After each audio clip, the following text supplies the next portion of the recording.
Here we are in episode 24 of the Simple Success Podcast. This is financial life coaching from a happiness perspective. Coaching happiness. When you change you change everything. Last week we talked about Think and Grow Rich, and this week the pod is about the richest man in Babylon. Surprise, surprise, this week we're talking about a book. We have not talked about a book since last week. And next week we're talking about a not book. It's a little disconcerting sometimes how my topic randomizer doesn't seem so random, but that's psychology for you. This book, The Richest Man in Babylon, is about three main ideas, all of which are sound principles and are key to adopting my happy and relaxed style of investing. The first of the ideas in this inspirational classic is to save at least 10% of everything you earn. This can be favorably compared to paying yourself first, although that calls for even more specifics. I'm not just talking about Babylonian parables either. We're not getting into other financial percentages for other reasons, like the practice of tithing, for example. If you believe that you should incorporate tithing at a given percent or any other thing, that's fine. You simply have to account for that in your big picture. The 10% savings rate referred to in this book is, in my experience, a bare minimum. In the book, savings is referred to as setting your purse to fattening. For those of you who need help taking delivery on things like language and history, we're working on an app for that.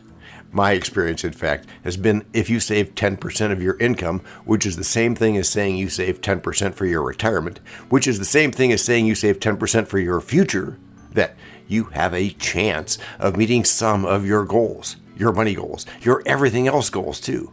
That's it, a chance. If, on the other hand, you save 20% of your income, then you will probably reach some or all of your goals. Still no guarantee, but not bad either. When I ran my licensed brokerage office, I would frequently consult with individuals from different cultural backgrounds. Imagine that's the scenario right now, and you're the customer. Also, imagine that you are of Western culture, by which I mean that you're from the US, Canada, Europe, or other place of native English-speaking culture like Australia. If this is you, then your eyes are widening slightly at the 10% idea. If you're a believer in tithing, you know exactly what I mean. That's why I mentioned it earlier. And I only bring it up because a lot of people think this is a religious book when it's not. But now we get to 20%. Your eyes are beyond wide. You are in full deer in the headlights mode. Trust me, I've seen it over and over. Okay, now imagine that you're not of Western culture. Let's pick Southeast Asian, which includes Indian, Chinese, Japanese, Thai, Laotian, Vietnamese, Cambodian, Pakistani, and more. In the United States, at least where there's a significant business headquarters like Walmart in Arkansas or 3M in Minnesota, it is not uncommon to find large communities of Southeastern Asian peoples. This, at least in my experience, was especially true in tech centers. When I was living in Seattle, about 60% of my neighbors were Indian, working at Microsoft, Google, or a similar tech firm.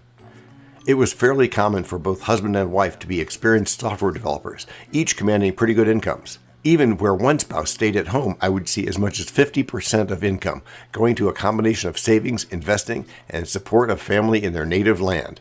A lot less deer in the headlights. But as usual, I digress. I'll have to take that up with my rabbit hole advisor. But back to the book. The second big point for all of us relates to my frequent support of learning and growing. The Richest Man in Babylon tells us to work hard. Okay, good advice. Advice that you can only get in about 50,000 other places. But it goes deeper than just that. It doesn't stop at work hard. It says work hard to improve. Yes, it goes even further, but I'm stopping for now at improve. There's a motivational idea about getting 1% better every day. When you do the math, as they say, you find that 1% better every day is the same thing as 37 times better in just 1 year. And to be a tiny bit of a smartass, I'll point out that if you do that, after 1 year, you'll be 365 days older. A bit of warning though, if you don't do that, if you just go with the status quo or even get worse, then after 1 year, you'll just be 365 days older. See what I did there? Improve, get better, get started first. Get started first, then get better. Some days that will annoy the brackets out of you and you won't do it. And some days that will annoy the brackets of you and you won't want to do it.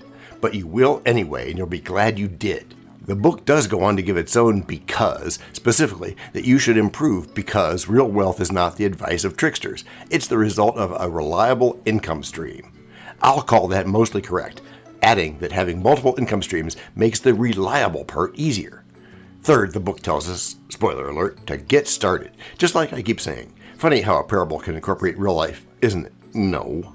If you are really going to be successful, you have to gain mastery through repetition and practice over any spirit you might have which loves to procrastinate, and I know how that is. What I like most about this book is how the author, George Clason, uses storytelling to pass on important lessons. A big takeaway is that we all have the ability to learn from mistakes. In fact, a great line, which I believe came from Napoleon Hill, says, "If you're not going to learn from your mistakes, why make them?" There's also some good financial wisdom, simple rules about controlling expenses. Just don't over-control and end up having no fun. And also about investments and insurance, other things we talk about. Even when the character Arcad teaches his son the 5 laws of gold, we see the same basic ideas at play. Hello everyone, this is John with the Simple Success Podcast. Financial life coaching from a happiness perspective. Because we know you want to show us some serious love in return for the tremendous benefits you get from us, please head over to https://anchor.fm simple success. That's one word, simple success support.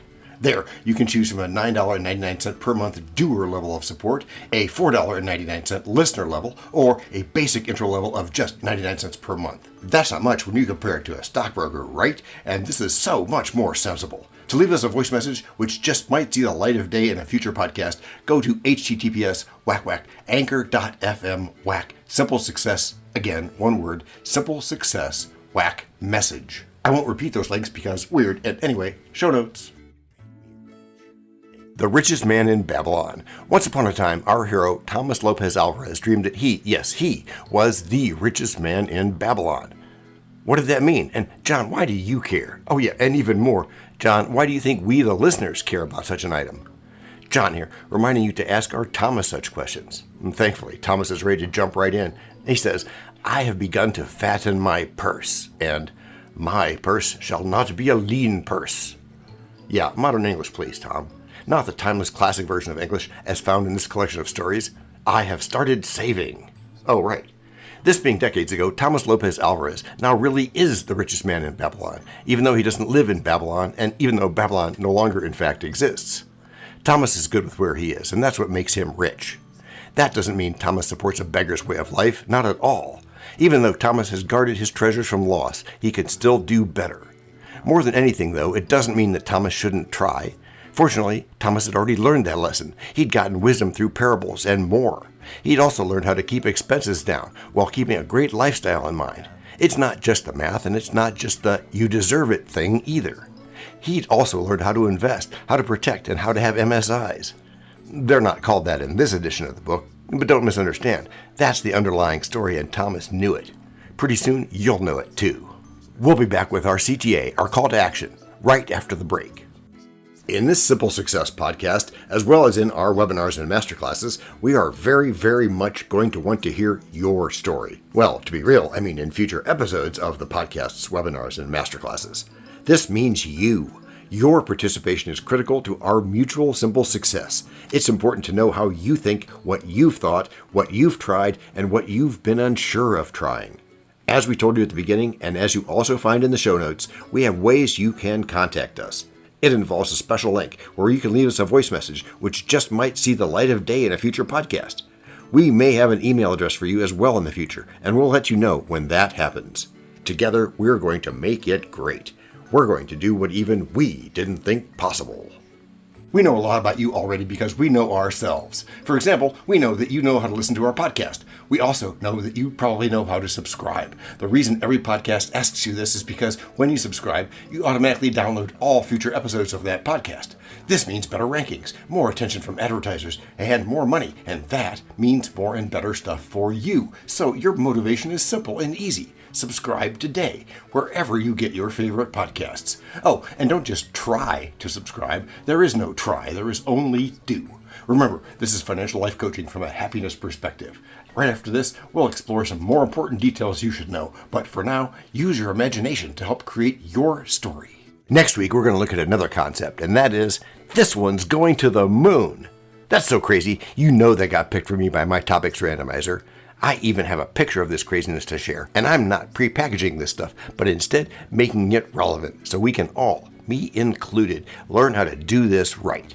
We're going to bring that into the world of investing, and it's going to be a great episode. But for now, remember, Happy Blueberry Cheesecake Day. I mean, all you need to do is practice, after which you'll get good. Gracias por escuchar. A la prochaine. Credits for today's episode. Techno King, John C. Brandy, Seagull Example, Shola, Salako, Fact Checker, Abraham Lincoln, French Consultant, Virginia Mitchell, Media Expert, Favour, Obasi-Ike, Psychologist, Sigmund Freud, Rabbit Hole Advisor, Dr. Marg, Perrott, Sound Designer, Gugliemo, Marconi, Spanish Consultant, Cameron J.K. Brandy, Videographer, Alfred Hitchcock, Audio Props, Les Paul, and Inspiration, Napoleon Hill, Earl Nightingale, and Bob Proctor. Look at the written show notes to subscribe, to support, or to send us a voice message.